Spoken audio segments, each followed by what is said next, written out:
Hey everyone. So I had an idea of what I wanted to do for this, but that just wasn't working out. So I decided to look at a bunch of other Sega games that I just hadn't had a chance to really get into or I've read about but never really played. And this time we're going to be looking at Fantasia. We're going to look at a few of the others like Alien Storm, Dick Tracy, Forgotten Worlds, and Moonwalker later. But we're going to start off with Fantasia because, while I don't like the game, I like the story about the game. So let's just go ahead and get into it. So, what makes this game interesting is Sega recalled it. Granted, there were still a lot of copies out there in the wild, but they apparently had some issues with Disney and they ended up recalling the game.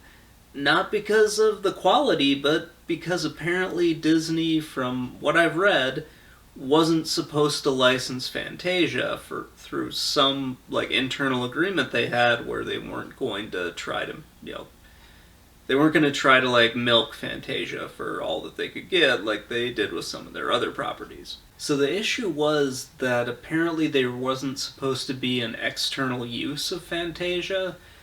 It's not totally clear what Disney meant by external use or anything like that, because they did do another game called The Sorcerer's Apprentice, which was based on Fantasia, and that was on the Atari 2600 back in 1982.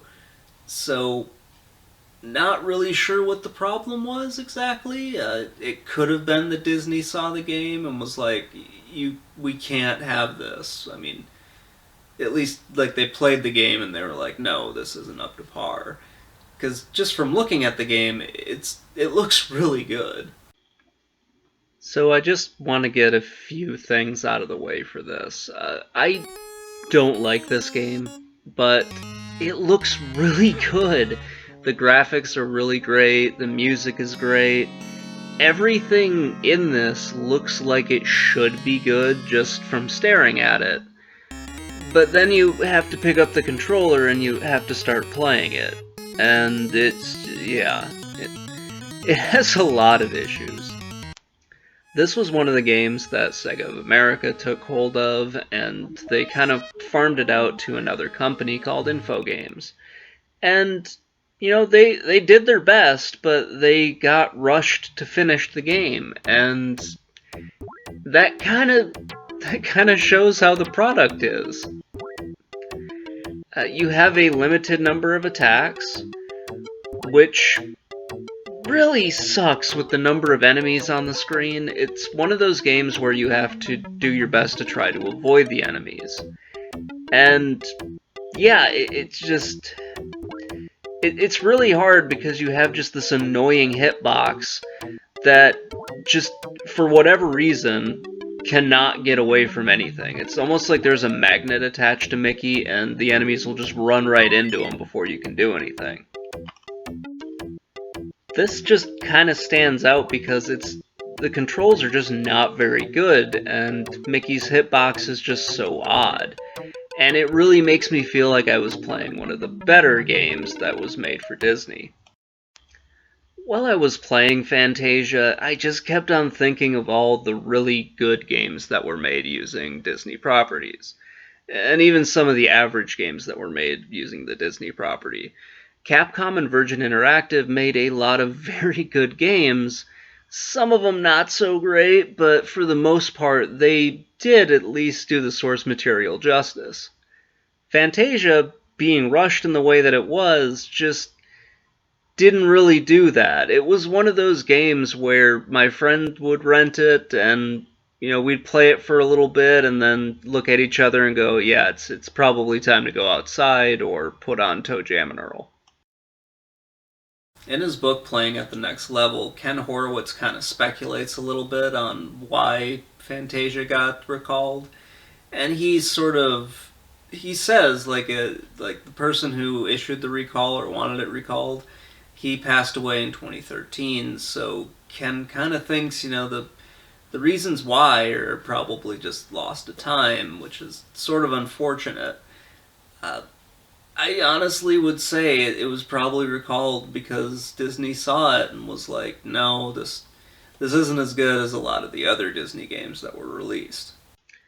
Ken goes on to speculate some other stuff and point out how Disney had kind of bigger fish to fry, to be perfectly honest. Uh, I still agree with him for the most part. Like, we're not really gonna know exactly, but we can go ahead and speculate a little bit. I definitely would agree that Disney probably saw this and thought, no, no, that's not quite what we are expecting from a Disney, property. It's just not up to snuff with a lot of the other ones that or at least kind of the things that we're expecting. And the thing is, all the elements are there in this game that it should be pretty good. It's a recognizable character. It's got really great graphics. It's just the gameplay's bad. Like, just really, really bad. But yeah, I have to say they could have given these guys much more of a chance. I know I keep repeating that, but it's just really what I believe.